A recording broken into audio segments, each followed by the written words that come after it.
अस्सलाम वालेकुम दोस्तों, तुसीं देख रहे हो हसीन पंजाब टीवी तो मैं तुहाडा मेज़बान अमीर हमजा। दोस्तों सब तो पहले अपने चैनल हसीन पंजाब टीवी नूं करो सबसक्राइब ते नाल लगे बैल दा बटन दबाओ ताकि साडी हर नई आने वाली अच्छी और बेहतरीन वीडियो साडे वीरां तक आसानी नाल पहुँच सके और तुसीं वीडियो देखो सब तो पहले।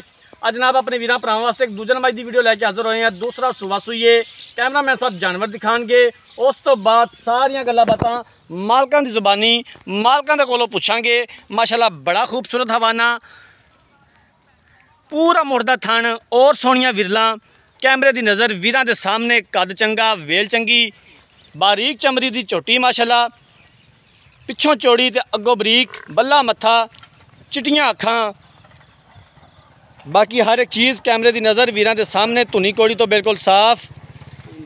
दूसरा सूआ झोटी सूईए, पिछे कट्टीए, आ कट्टीए, दो चार वाल मत्थे ते सफेद ने।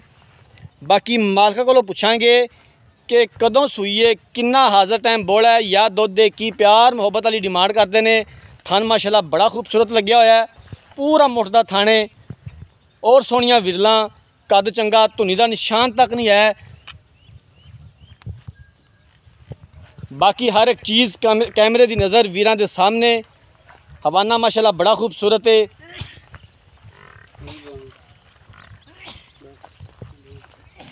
अपने वीरां वास्ते मेहनत करी दी है, कोशिश करी दी है कि अच्छे तो अच्छा जानवर अपने वीरां भरावां नूं दिखा सकीए। बाकी लैने देने मुकद्दर ने, नीली बाहर के जानवर अपने वीरां भरावां नूं दिखाई देने, नीली का शौक पूरा करवाई दा है। बारीक झोटी है जनाब, बिल्कुल बारीक चमड़ी दी। आरफ वाला इस जानवर की लोकेशन है। कैमरामैन साहब तुसीं जानवर दिखाओ तो मैं मालका नाल सारियां गल्लां बातां कर लेना। अस्सलाम वालेकुम जी। वालेकुम अस्सलाम जी। भाईजान की हाल है? अल्लाह का शुक्र है जी। झोटी जी कैमरामैन साहब दिखा रहे हैं, किनवा सूआ सूई है तो कदों सूई है? ये जी दूसरा सुबह सोई है जी, ते अज राती सोई है जी। अज रात नूं सूई है? हाँ जी। मतलब पहली चवाई तुसीं कर ली, हुण दूसरी हो गई है जी। हुण दूसरी चवाई करनी हाँ है जी, हुण दूसरी चवाई हो गई जी। ते पहला बोला किन्ना चोया जे? इनका पहला बोला चोया जी 7 किलो। 7 किलो पहला बोला चोया। हाँ जी। कोई थना दा फाल्ट, कोई मसला मसैल? कोई किसी किस्म का नहीं है, छट्टा फुआरा घाटा वाधा पसमा हर गल में ते पूरी होती जी इंशाल्लाह जी। ठीक हो गया।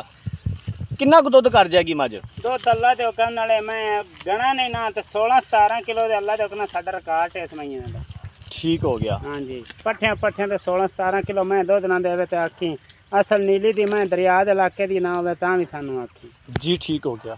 और तो मैं दी बरीक नहीं दसदी पई भी जेड़ी बरीक मां होवे दुध कढ़दी है। बिल्कुल जी। किन्ने दी आपां फाइनल बेचनी है? प्यार मुहब्बत वाले किन्ने पैसे ने? भाईजान नहीं टोरिया जी इहदे लम्मी चौड़ी कोनी है, मंगदे तो 5 लाख रुपया पया से जी। आपा झोटी बेचांगे जी 4,70,000 रुपए दी। 4,70,000 रुपए दी? हाँ जी। तारा दा दीद प्यार कोनी भी कर लवांगे जी। जी ठीक हो गया।